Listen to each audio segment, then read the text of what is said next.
Hi everybody, I am so happy to be here. I am April with April's Craft Room, and today I am going to share with you how I am making a memory quilt. Now, memory quilts are something that are made of an item from someone that you love. Someone that may still be here with us and someone that may not still be here with us. Either way, the quilt or whatever it is you make with these items should bring joy. You should think of the person and have memories of fun times and just get some bit of remembrance, thus the name memory quilt, out of it.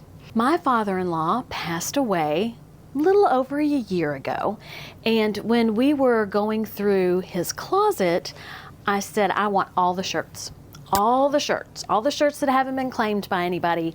I want them. And now I'm going to put those shirts to good use. Let me show you how. Fortunately, my father-in-law was not a clothes hoarder like me.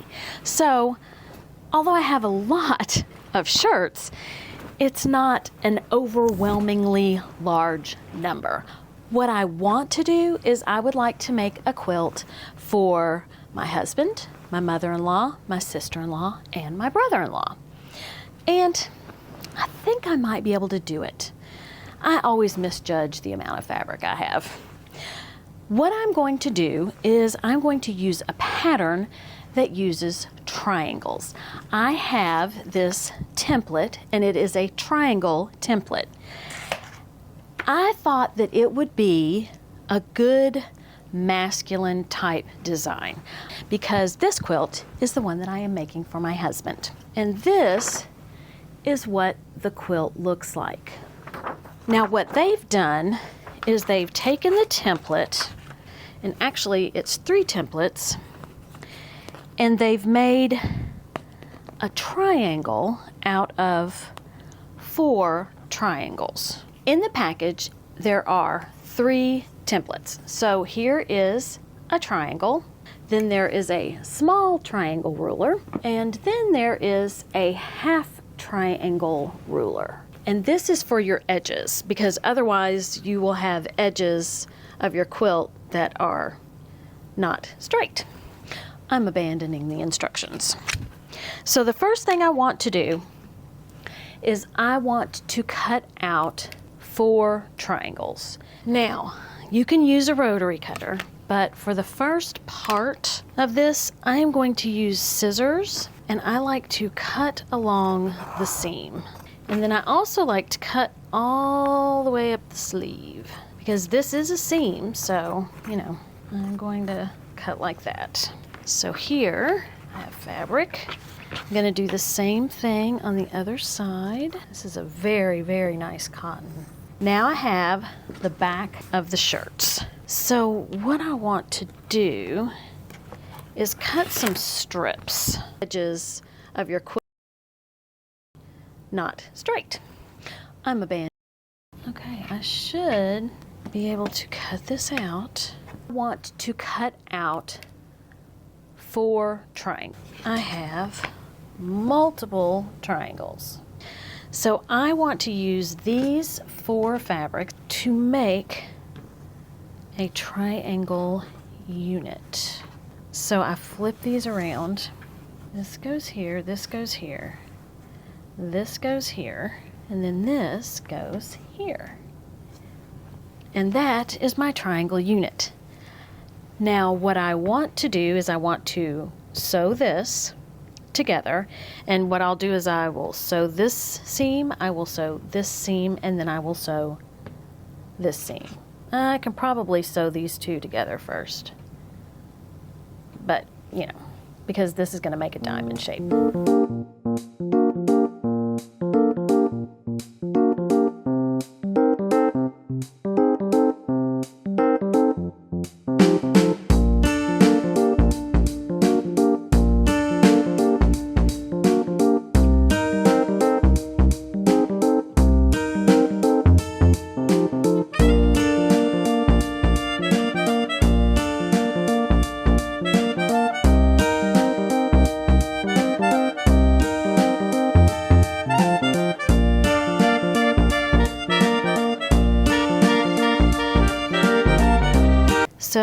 going to get my ruler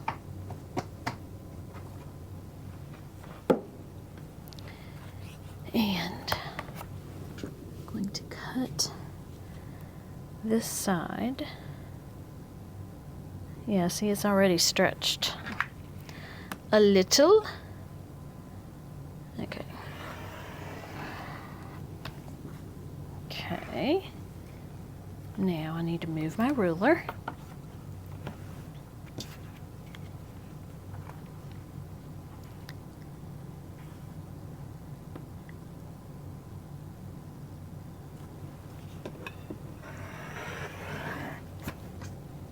There's that.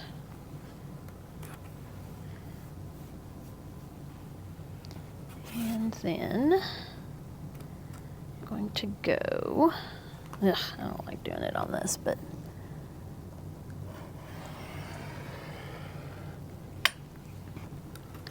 okay, and then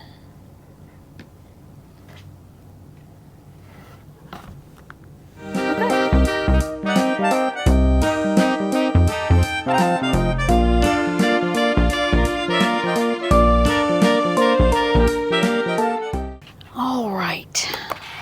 So now I have lots of little pieces. 1, 2, 3.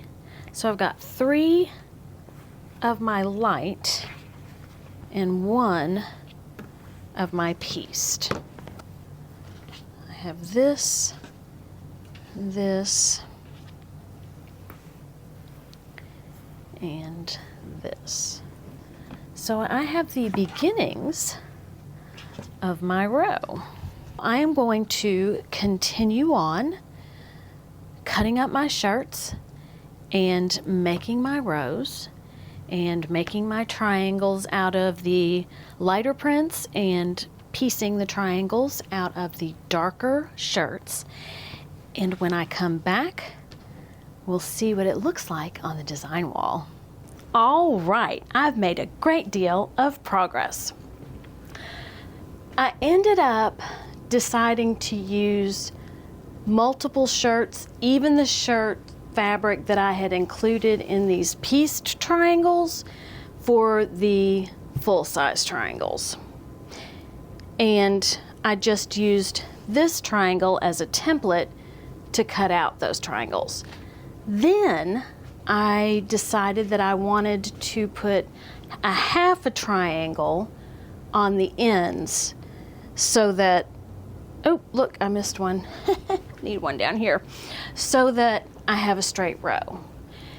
And I figured that if I just cut the full-size triangle like this in half, that should work. But I wanted to test it out before I cut a bunch of these triangles out and cut them in half.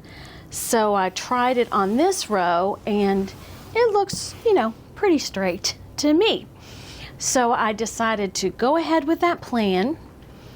I am going to sew all of my rows together and we'll have a quilt top.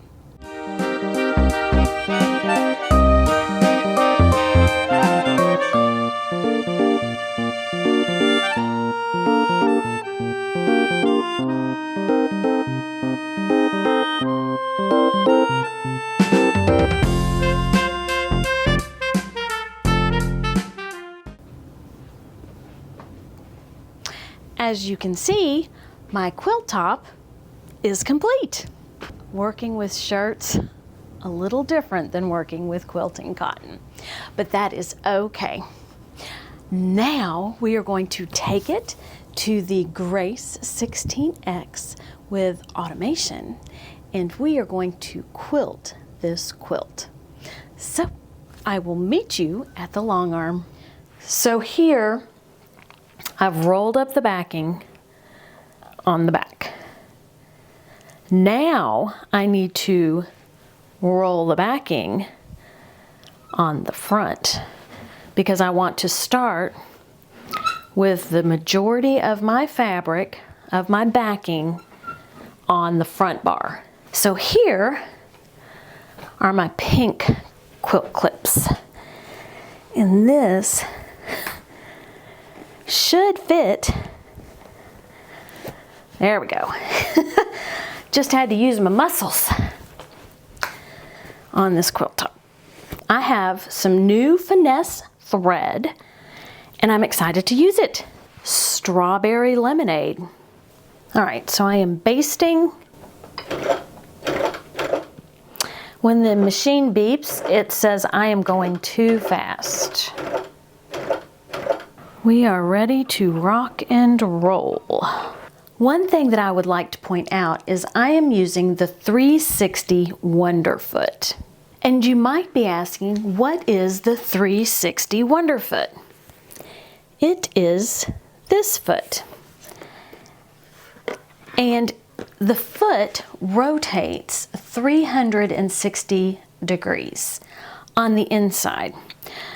The reason that I like to use it, if you're making a quilt and it contains lots of half square triangles, there are going to be points in your quilt where your fabric is pretty thick, where all of those points of the half square triangles come together.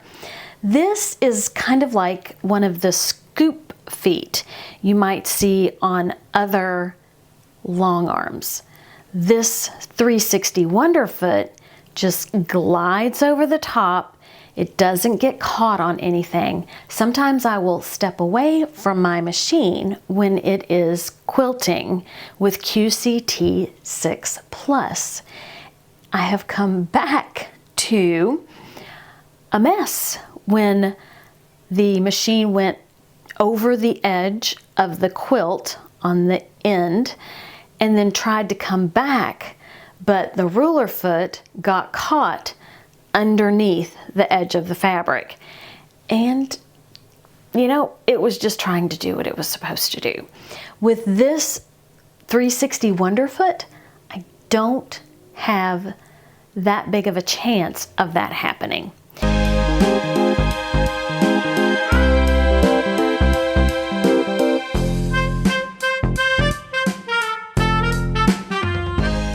It is now time to unload our quilt.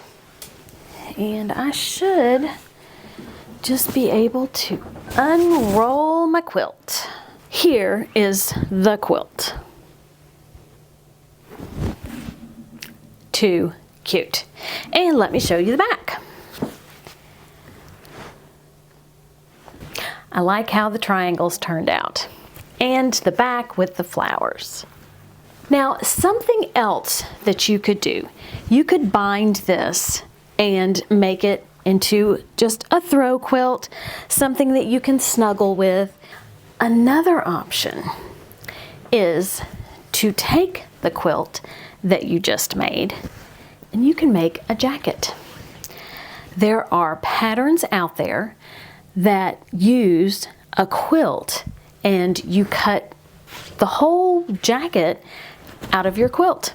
There are all kinds of options for your memory quilting, or you can make memory bears, memory jackets, just all kinds of things that you can do.